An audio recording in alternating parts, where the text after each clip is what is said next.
कैसे हो चैंपियंस। इस क्लास में बात कर रहे हैं BSc second year fourth semester chemistry quantum mechanics and analytical technique के इम्पोर्टेंट मल्टीपल चॉइस क्वेश्चन के बारे में।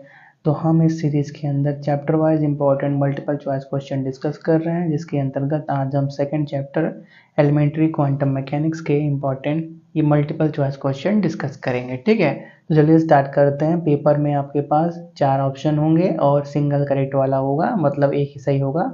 हमने इन इम्पोर्टेंट एमसीक्यू के अंदर दो ऑप्शन ही रखे हुए हैं, जिनके अंदर एक सही है और एक गलत है। ठीक है, पेपर में आपके पास 4 ऑप्शन होंगे, वो तो सबको मालूम है। थोड़ा सा लिखने में टाइम जा रहा था, इसलिए हमने 2 ऑप्शन लिखे हुए हैं। ठीक है, चलो स्टार्ट करते हैं। पहला question, according to Wien's displacement law. तो according to Wien's displacement law delta M T temperature है, हमेशा ही इनका मल्टीप्लिकेशन क्या होता है, कांस्टेंट रहता है। ठीक है, next, photoelectric current dash with the intensity of light. तो देखो यार, जैसे जैसे इंटेंसिटी ऑफ लाइट इंक्रीज होता है, फोटोइलेक्ट्रिक करंट भी क्या होने लगता है, इंक्रीज होने लगता है। ठीक है, the maximum kinetic energy of the photo electrons is A of the intensity of the light and B only upon its frequency. A and B respectively, B A और बी क्या हो सकते हैं, इंडिपेंडेंट और डिपेंड्स। ठीक है, the maximum kinetic energy of photo electrons is independent of the intensity of light. जो किसी भी फोटो इलेक्ट्रॉन का मैक्सिमम काइनेटिक एनर्जी होता है वो इंटेंसिटी ऑफ लाइट पे इंडिपेंडेंट होता है और सिर्फ उसके फ्रीक्वेंसी पे डिपेंड करता है। ठीक है, आगे बढ़ते हैं। In photoelectric effect the kinetic energy of the photo electrons is related as kinetic energy equal to H minus five. जहाँ पे फाइव क्या होता है, वर्क फंक्शन होता है। ठीक है, एच क्या होता है, energy of the incident photon. Next, the kinetic energy of oscillation of all the atoms in 1 gram atom of a solid is given by 3/2 RT. Next, Compton effect proves, क्या prove करता है, particle nature of light prove करता है। ठीक है, in Compton effect shift in wavelength of scattered photon as compared to that of incident photon is given by delta lambda equal to h upon m naught c 1 minus cos phi. Next, what is the dimension of h upon m naught c? h Planck constant है, m naught mass है, rest mass, c speed of light है, इसका dimension क्या होगा, length होगा। ठीक है, Who gave the theory of classical mechanics? तो सर आइजैक न्यूटन ने क्लासिकल मैकेनिक्स थ्योरी दिया था। The concept of quantum mechanics was given by Max Planck. Max Planck ने पहली बार क्वांटम मैकेनिक्स के बारे में बात किया था। ठीक है, next, in Planck radiation law at low wavelength the energy density follow exponential term curve. ठीक है, पहला ऑप्शन सही है। At peak wavelength black body emits minimum radiation, पहला ऑप्शन सही है। ठीक है, full curve of black body radiation was successfully explain by Planck radiation law. ठीक है, किसी भी ब्लैक बॉडी का फुल कर्व सक्सेसफुली किसके द्वारा एक्सप्लेन किया गया था, प्लैंक रेडिएशन लॉ द्वारा। The phenomena of photon emission was first observe by hertz. ठीक है, फोटोन इमिशन फिनोमिना पहली बार हर्ट्ज ने ऑब्जर्व किया था। The relationship between photo current and intensity of incident light is directly proportional. ठीक है, photo current और इंटेंसिटी ऑफ लाइट एक दूसरे के डायरेक्टली प्रोपोर्शनल। जैसे जैसे फोटो करंट इंक्रीज होगा, इंटेंसिटी ऑफ लाइट भी इंक्रीज होगा, या जैसे जैसे इंसिडेंट लाइट का इंटेंसिटी इंक्रीज होगा, वैसे वैसे फोटो करंट भी इंक्रीज हो जाएगा। ठीक है, on increasing the applied potential difference the photo current increase. ठीक है, जैसे जैसे पोटेंशियल डिफरेंस इंक्रीज होता रहता है, फोटो करंट इंक्रीज होता रहता है। ठीक है, if the negative potential is applied to anode with respect to cathode then the photoelectron should start to decrease। ठीक है, अगर नेगेटिव पोटेंशियल अप्लाइड कर दोगे कैथोड पे तो फोटो इलेक्ट्रॉन कम होने लगेंगे। ठीक है, there is no time lag between the incident of light and emission of photons photo electrons. ये बात सही है कि फॉल्स है? हाँ, ये बात सही है कि जैसे ही किसी मेटल सरफेस पे, ये मान लो मेटल का सरफेस है, लाइट स्ट्राइक करता है तुरंत इलेक्ट्रॉन निकल जाता है। तो लाइट का स्ट्राइक होना और इलेक्ट्रॉन का निकलना एक ही टाइम पे होता है, जैसे स्ट्राइक किया वैसे निकल जाता है, कोई भी टाइम का गैप नहीं होता। ठीक है, तो वही बोला है, नो टाइम लैग, मतलब कोई भी टाइम का गैप नहीं होता। ये बात सही है। In Compton effect the difference in wavelength of radiations depend upon the angle of scattering. ये बात सही है कॉम्पटन इफेक्ट के अंदर difference in wavelength of radiation किस पे डिपेंड करता है, एंगल ऑफ स्कैटरिंग पे डिपेंड करता है। Compton effect is basically the result of collision between electron and photons, ठीक है। कॉम्पटन इफेक्ट इलेक्ट्रॉन और फोटॉन के कोलिजन की वजह से होता है, ठीक है। In Compton effect theta is known as recoil angle, theta को क्या बोलते हैं, रिकॉइल एंगल बोलते हैं। Next, in Compton effect phi क्या, phi is known as scattered angle, phi को स्कैटर्ड एंगल बोलते हैं। According to de Broglie hypothesis lambda equal to H upon M B, या कहीं पे एच अपान पी भी लिखा होता है क्योंकि मास इंटू वेलोसिटी क्या होता है, मोमेंटम, ठीक है। Which experiment first time experimentally suggest wave nature of electron, तो पहली बार डेविशन और जर्मर एक्सपेरिमेंट ने वेव नेचर ऑफ इलेक्ट्रॉन को सजेस्ट किया था, ठीक है, Davisson and Germer experiment. Next, de Broglie equation in term of kinetic energy, तो इसको हमने सॉल्व भी कर दिया है कि काइनेटिक एनर्जी के टर्म में डी ब्रोगली इक्वेशन क्या लिखते हैं, ठीक है। डी ब्रोगली इक्वेशन अभी हमने क्या देखा, lambda equal to H upon m v या एच अपान पी, तो एच अपान पी को काइनेटिक एनर्जी के टर्म में क्या लिखेंगे, तो हम क्या जानते हैं kinetic energy half m b square, तो ऊपर नीचे एम से ऊपर और नीचे एम से मल्टीप्लाई करो तो ऊपर एम स्क्वायर नीचे एम हो गया, ठीक है। तो मोमेंटम क्या होता है, मास इंटू वेलोसिटी होता है, तो देखो यहाँ पे एम स्क्वायर बी स्क्वायर है मतलब पी स्क्वायर हो जाएगा, तो काइनेटिक एनर्जी क्या हो गया, half p square by m, मतलब क्या, काइनेटिक एनर्जी को पी थ्री नोट कर देते हैं, सॉरी पी का वैल्यू निकालेंगे तो स्क्वायर है, तो इन सबको फिर मल्टीप्लाई करेंगे, रूट ले लेंगे, तो मोमेंटम आ गया अंडर रूट टू एम के क्या है, काइनेटिक एनर्जी। तो हम क्या जानते हैं, लैम्डा डी ब्रोगली हाइपोथेसिस के अंदर lambda equal to h upon p होता है, पी की जगह यही वैल्यू रख देंगे तो क्या मिल जाएगा, एच अपन अंडर रूट टू एम के, तो ये क्या हो गया, D Broglie equation in term of kinetic energy, ठीक है। Next, value of Planck constant is, ठीक है, तो देखो यार प्लैंक कांस्टेंट का अगर आप अर्ग पर सेकंड के अंदर अर्ग सेकंड के अंदर देखते हो तो 6.625 10 के पावर माइनस 27 होता है, और अगर आप जूल सेकंड यूनिट के अंदर देखते हो तो 6.625 इंटू 10 के पावर माइनस 34 होता है, मतलब दोनों सही है, तो तीसरा ऑप्शन सही हो जाएगा, बोथ, ठीक है। Schrodinger equation in space for a single particle is, ठीक है, सिंगल पार्टिकल स्पेस के अंदर d square y upon d x square plus d square y by d y square d square y by d z square plus 8 pi square m e minus b phi upon h square equal to 0 होता है, ठीक है। ये equation आप याद ही कर लो, यहाँ बहुत जगह काम देगा। Schrodinger wave equation explain Stark and Zeeman effect, ये बात सही है, हाँ ये बात सही है कि श्रोडिंगर वेव इक्वेशन ने स्टार्क और जीमन इफेक्ट एक्सप्लेन किया था। स्टार्क और जीमन इफेक्ट क्या होता है, मैग्नेटिक फील्ड इलेक्ट्रिक फील्ड में डिफ्लेक्शन, कुछ याद आ रहा है, चैप्टर के अंदर हमने बात किया था। One of the basic assumption of bore theory is, bore theory का बेसिक एजम्पशन क्या है, एंगुलर मोमेंटम क्या होता है, क्वांटाइज्ड होता है। Next, which of the following in pure quantum mechanical term which has no classical analogue, तो yes मतलब principal quantum number, sorry yes मतलब स्पिन क्वांटम नंबर का कोई भी क्लासिकल एनालॉग नहीं होता, प्योर क्वांटम मैकेनिक्स का टर्म है, ठीक है।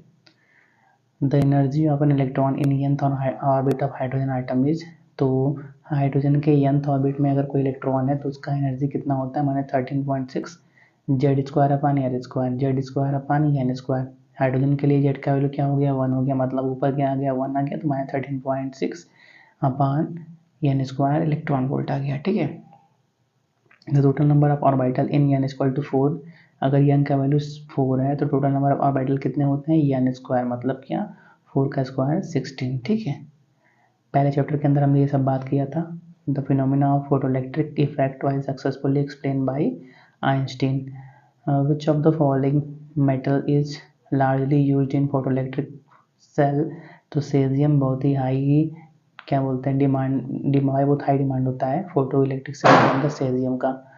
Which of the following relates to light both as wave motion as well as particle, तो ई इक्वल टू एच, ये जो इक्वेशन है ये लाइट का वेव मोशन और पार्टिकल मोशन दोनों को इक्वेट करता है, ठीक है। E equal to m c square, ये सिर्फ वेव नेचर के बारे में बात करता है। Valence bond theory was put forward by W Hitler and F London, ठीक है। वैलेंस बॉन्ड थ्योरी पहली बार इनके द्वारा एक्सप्लेन किया गया था। Molecular orbital theory was put forwarded by Hund's and Mulliken, ठीक है। Atomic orbitals are monocentric. Atomic orbital हमेशा मोनोसेंट्रिक मतलब सिंगल सेंटर, मतलब क्या, सिंगल न्यूक्लियस वाले होते हैं एटॉमिक ऑर्बिटल। और मॉलिक्यूलर ऑर्बिटल क्या होता है, पॉलीसेंट्रिक। उसके अंदर मॉलिक्यूल क्या बनता है, दो एटम के मिलने या दो से ज़्यादा एटम के मिलने से बनता है। तो मॉलिक्यूलर ऑर्बिटल हमेशा पॉलीसेंट्रिक होते हैं, मतलब उनके अंदर बहुत सारे सेंटर होते हैं, बहुत सारे न्यूक्लियस होते हैं। Next, in the molecular orbital the identity of atom is completely lost. तो ये बात सही है कि जब भी कोई मॉलिक्यूलर ऑर्बिटल बनता है, दो एटॉमिक ऑर्बिटल के मिलने से जब मॉलिक्यूलर ऑर्बिटल बनते हैं तो एटॉमिक ऑर्बिटल की आइडेंटिटी पूरा खत्म हो जाता है, एकदम नया नया मॉलिक्यूलर ऑर्बिटल बन जाता है। अब बताओ इन दोनों में से बॉन्डिंग मॉलिक्यूलर ऑर्बिटल किससे डिनोट किया जाता है, तो सिग्मा से डिनोट किया जाता है। और anti bonding molecular orbital denoted by sigma star. Bonding molecular orbital is formed by, कैसे बनता है, जब हम क्या करेंगे, एटॉमिक ऑर्बिटल्स का एडिटिव ओवरलैप कराएंगे, ठीक है, उस टाइम पे बॉन्डिंग मॉलिक्यूलर ऑर्बिटल बनता है। और जब सब्ट्रैक्ट करेंगे तो क्या बनता है, एंटी बॉन्डिंग मॉलिक्यूलर ऑर्बिटल बनता है, ठीक है। Next, which orbital has higher energy, bonding molecular orbital या एंटी बॉन्डिंग मॉलिक्यूलर ऑर्बिटल, इनकी एनर्जी ज़्यादा होता है, तो एंटी बॉन्डिंग मॉलिक्यूलर ऑर्बिटल्स की एनर्जी ज़्यादा होता है, ठीक है। Where resonance play an important role, तो वैलेंस बॉन्ड थ्योरी के अंदर रेजोनेंस बहुत इंपॉर्टेंट रोल प्ले करता है। Which of theory explain paramagnetic character of oxygen, तो मॉलिक्यूलर ऑर्बिटल थ्योरी ऑक्सीजन का पैरामैग्नेटिक कैरेक्टर एक्सप्लेन करता है। क्यों, क्योंकि उसके मॉलिक्यूलर ऑर्बिटल में अनपेयर्ड इलेक्ट्रॉन आ जाते हैं, ठीक है।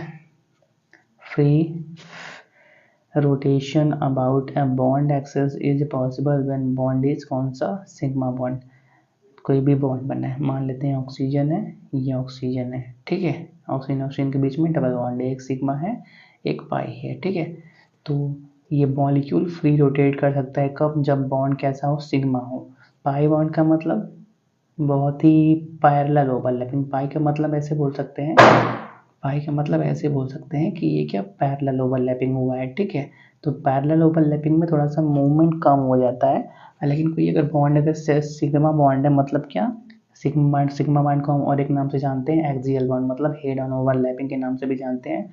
अगर दो लोग यहाँ एक ने यहाँ रस्सी पकड़ी हुई है, एक ये ने यहाँ रस्सी पकड़ी हुई है, तो आराम से ये रोटेट कर सकता है, ठीक है। Next, a molecule or ion is stable if number of electron in bonding minus number of electron in anti bonding कैसा हो, पॉजिटिव हो, ठीक है। अगर मॉलिक्यूल स्टेबल है तो इनका सब्ट्रैक्शन बॉन्डिंग और एंटी बॉन्डिंग इलेक्ट्रॉन्स का सब्ट्रैक्शन पॉजिटिव रहेगा। The axial overlap between the two orbital lead to formation of sigma bond, ठीक है। एक्सियल ओवरलैपिंग से, एक्सियल ओवरलैपिंग या हेड ऑन ओवरलैपिंग बोल तो उससे सिग्मा बॉन्ड बनता है, ठीक है।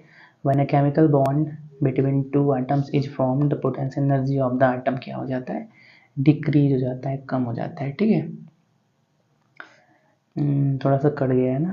विच ऑफ द फॉलोइंग, कुछ लिखा था हाइस्ट ऑर्बिटल था कुछ, विच of the following orbital has highest energy, तो इन दोनों में से सिग्मा स्टार 2p का एनर्जी ज़्यादा है, ठीक है। फिर क्या, number of, sorry, the bond order of a molecule is given by number of electron in bonding minus number of electron in anti bonding molecular orbital divide by 2, ठीक है। The molecular orbital formed by as a result of LCAO method, ओबे क्या method ओबे करता है, poly exclusion principle ओबे करता है, ठीक है। The bond present in H3O plus is are covalent और कोऑर्डिनेट, क्योंकि H3O प्लस है, एक पॉजिटिव आयन है जिसकी वजह से कोऑर्डिनेट बॉन्ड भी बनता है। हमने H3O प्लस का स्ट्रक्चर बनाया था पहले सेमेस्टर के अंदर, ठीक है। How many molecular orbital will form by the overlap of two atomic orbitals, तो जब भी दो एटॉमिक ऑर्बिटल फॉर्म करेंगे तो दो मॉलिक्यूलर ऑर्बिटल भी बनते हैं, एक को बोलते हैं हम बॉन्डिंग मॉलिक्यूलर ऑर्बिटल और एक को हम बोलते हैं एंटी बॉन्डिंग मॉलिक्यूलर ऑर्बिटल, ठीक है। Bond order and bond length are inversely proportional to one other, ठीक है। Bond order is inversely proportional to bond length. Next, which is the most paramagnetic of the following, तो O2 double plus और O2 में से O2 क्या है, ज़्यादा paramagnetic है। बॉन्ड ऑर्डर ऑफ C2 क्या है, 12 है, ठीक है। Classical mechanics does not provide satisfactory explanation for the following, किसके लिए, black body radiation, photo electric effect, heat capacity of solid, तीनों के लिए क्लासिकल मैकेनिक कोई अच्छा एक्सप्लेनेशन नहीं दे पाया, तो चौथा ऑप्शन सही हो जाएगा, all of this. Next, a quantitative relationship between the energy absorbent energy emitted by a body was put forwarded by Kirchhoff. ठीक है, पहला ऑप्शन सही हो जाएगा। Total amount of energy emitted by a perfectly black body per unit area per unit mass is directly proportional to T के power 4। ठीक है, formula भी होता है इसका। ठीक है, expression for energy for a particle in one dimensional box is equal to n square h square upon 8m a square. ठीक है, next, choose the incorrect one. ठीक है, तो देखो यार, bonding molecular orbitals are formed by additive effect of atomic orbital, ये बात सही है, लेकिन हमको इनकरेक्ट खोजना है। फिर दूसरा option, electron density in the internuclear region in bonding molecular orbital is very low, नहीं, बहुत हाई होता है। ठीक है, तो ये बात गलत है, तो ये हमारे पास सही हो जाएगा। Next, the condition to be satisfied for the atomic orbitals to form molecular orbitals कौन सा? They must possess comparable energy, मतलब जो भी एटॉमिक ऑर्बिटल मिल रहे हैं मॉलिक्यूलर ऑर्बिटल बनाने के लिए, उनका एनर्जी कंपेरेबल मतलब आसपास होना चाहिए। They must overlap to a considerable extent, मतलब अच्छे से ओवरलैप करना चाहिए। They must symmetrical with respect to molecular axis, मतलब क्या, जब भी वो मिल जाए तो सिमेट्रिकल हो। तो तीनों बात सही है, तो चौथा ऑप्शन सही हो जाएगा, ऑल ऑफ दिस। ठीक है, तो इसी के साथ इस चैप्टर के इंपॉर्टेंट एमसीक्यू कंप्लीट होता है। आपको और भी चैप्टर्स के इंपॉर्टेंट एमसीक्यू चाहिए तो आप डिस्क्रिप्शन में देख लीजिएगा, आपको लिंक मिल जाएगा। ठीक है, तब तक के लिए thanks for watching, have a nice day.